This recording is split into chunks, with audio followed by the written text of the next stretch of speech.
सवाल लाजमी है। अगर किसानों के लिए बनी है तो मुझे लगता है किसानों से पूछकर बनानी चाहिए। अगर बेटा का शादी होता है तो उससे पूछा जाता है कि लड़की ऐसी है, इतनी पढ़ी लिखी है, लेकिन किसानों से बिना पूछे अगर किसानों के लिए हित में आप नीति बनाते हैं तो कहीं ना कहीं सवाल और कटघरे में सरकार रहेगी। ये आंदोलन कैसे जारी रहेगा, कैसे इसके लिए लोगों को तैयार किया जाएगा? देखिए, जैसा कि पिछले साल भर से आंदोलन चल रहा है।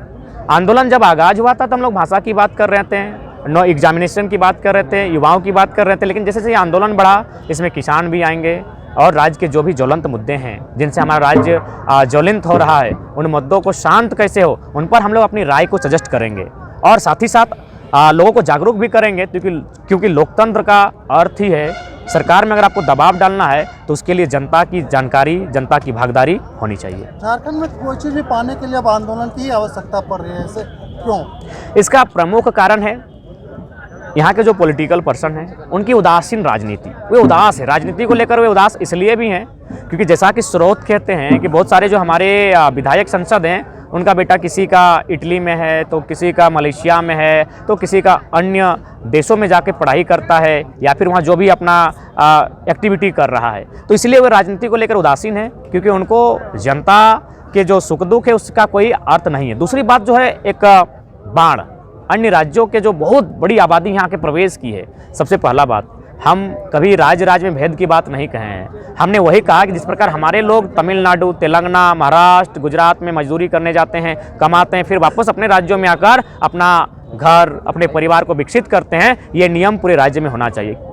मैसेज क्या रहेगा किसानों को? किसानों के लिए मैसेज रहेगा कि जो मैक्सिमम अब लड़ाई है वो ज़मीन के लिए लड़ी जाएगी, चाहे फोरलेन चौड़ीकरण की बात हो या हाईवे एक्सप्रेस का पार होना हो, उसमें जो है किसानों की ही क्षति होगी, औने पौने दाम में लिया जाएगा। यही सुन रहे हैं 8,100 रुपये आपका शायद प्रति एकड़।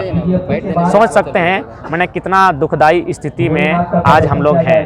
तो इसलिए किसानों को जागरूक होना ही पड़ेगा, नहीं तो उनकी जो फसल उगाने वाली ज़मीन जिससे वो अपने परिवार का भरण पोषण करते हैं वो कौड़ी के भाव उद्योगपतियों को उनके हाथों में दे दी जाएगी।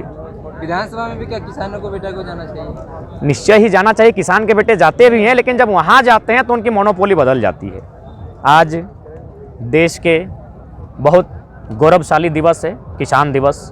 देश के 5वें प्रधानमंत्री माननीय चौधरी चरण सिंह की जयंती। उन्होंने एक लाइन स्पष्ट कहा था, अरे ओ किसानों, एक नज़र रखो खेत खलिहान पर और दूसरी नज़र रखो लाल किला के मचान पर। इसका संदेश था कि किसान का बेटा हो, तुम वीडियो बनो, सीओ बनो, मतलब नहीं है। साल में एक बार हो, 6 महीना में एक बार हो, घर को जाओ, खेतों को देखो और फसल कैसे उगता है, फसल की रखवाली करो और खेती में अपना इंटरेस्ट को जारी रखो। साथ ही साथ उन्होंने संदेश दिया कि लाल किला का मचान यानी देश के प्रधानमंत्री, राज्य के मुख्यमंत्री, उस पर भी नजर रखो कि वह जो शख्स बनकर जा रहा है कहीं वह उद्योगपतियों का दलाल तो नहीं है, आपकी नीति कहीं उनके हित में तो नहीं बनाएगा। और आज कहीं ना कहीं किसान आंदोलन वही चौधरी चरण सिंह की उसी डर का उदाहरण है कि अरे ओ किसानों, एक नज़र रखियो खेत खलिहान पर, दूजी रखियो लाल किला के मचान पर। लाल किला के मचान पर जो शख्स आज चढ़ा है, चाहे राज्य की बात करें, जो विधानसभा के मचान पर चढ़ा है, ये लोग उद्योगपतियों के लिए कार्य कर रहे हैं। इसका उदाहरण है माननीय मुख्यमंत्री के कोई रिश्ते में जो वाहन लगती हैं 80 लाख का खर्चा किया गया है कंपनी के द्वारा। हमारे पास आंकड़े हैं। तो ये लोग जनता की नहीं सुन रहे हैं। ये लोग हम लोग उद्योग का विरोधी हैं, ना ही खनन का विरोधी हैं, ना ही पूंजीवाद का विरोधी हैं। लेकिन पूंजीवाद में समाजवाद होना चाहिए। पर्यावरण को और मानवता को तार तार करके, हत्या करके कोई भी विकास का काम ना हो। लेकिन आप देख सकते हैं 8,000 रुपया एकड़ कौड़ी के भाव जमीनें ली जा रही है। राम भाई, एक संदेश देना चाहेंगे, ये जो बोकारो रांची एक्सप्रेसवे जो बन रहा है, इस पे अगर किसी तरह का सहयोग आपसे चाहेंगे किसान भाई बंधु सब, हम तैयार हैं। हम लोग का जिंदगानी कह सकते हैं आज 1 साल से हम लोग भोजन कम और क्रांति की बातें ज़्यादा पीते हैं, खाते हैं। नस नस में क्रांति समा गई है, खाना नहीं रुचता है। कभी हमारे साथ एक दिन रहिए, आपको आभास हो जाएगा। आज 3-4 दिन से हम लोग नहाए नहीं हैं, बस खाली कपड़ा बदल रहे हैं, खा नहीं पाते हैं, रुचाता ही नहीं है। दिल में, दिमाग में हर जगह क्रांति है। सोते जागते बस परेशान छात्र, किसान ही दिखते हैं। और हम लोग कोई विशेष नहीं है, बस उनके बीच जाकर उनके आंदोलन को मजबूत देने के लिए अगर छोटा सा रोल होता है वही प्ले कर रहे हैं। ज़्यादा नियोजन रीति रद्द हो गया, इस पर सरकार को क्या कहना चाहेंगे? देखिए, कहीं ना कहीं सरकार 22 वर्षों में जो भी गवर्नमेंट बनकर आए वो एक स्पष्ट नीति बनाकर नहीं लाई है। इन्हें सबसे पहले जो बाकी राज्य हैं, तेलंगाना है, तेलंगाना को इसलिए उदाहरण में ले सकते हैं कि वो नया नया राज्य है, लेकिन आज जीडीपी के मामले में नंबर 2 पे है, और जो वैकेंसी है राज्य की उसके मामले में वो नंबर 1 है।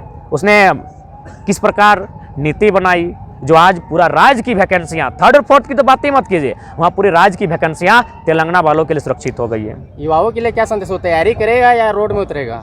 देखिए, युवाओं को हम तो यही कहेंगे कि पढ़ाई भी जारी रखिए, और झारखंड की नियति है, लड़ाई भी करना होगा, क्योंकि जो लोग विधानसभा के भीतर बैठे हैं वो चंद मुट्ठी भर अमीरों के दलाल जैसे बन के बैठे हैं। उन्हें अगर वास्ता रहता तो आज देखिए किस प्रकार उम्र पार हो रहा है, एग्जाम कैंसिल हो रहा है, वो बड़ी बात नहीं है, आप एग्जाम फिर कंडक्ट कर देंगे, उम्र कौन ला के देगा? चलिए ठीक है, आप जो बात कर रहे हैं कि हम 5 साल बढ़ा देंगे, लेकिन जो लोग डिफेंस में उनका क्या होगा?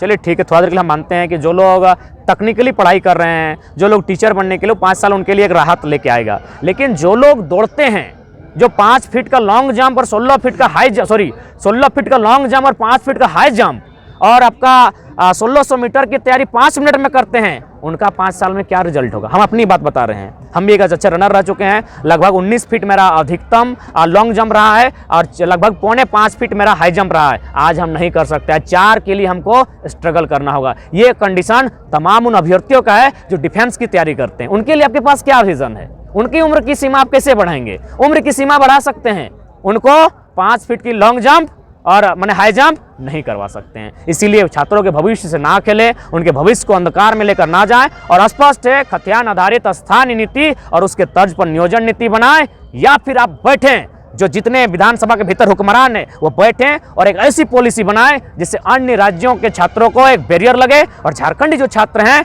उन्हें आगे आने का अवसर मिले, उनको एग्जाम कंडक्ट हो सके, वो एग्जाम को मैंने स्वेच्छापूर्वक बैठ सकें और अपने भविष्य को, अपनी मंजिल को पा सके।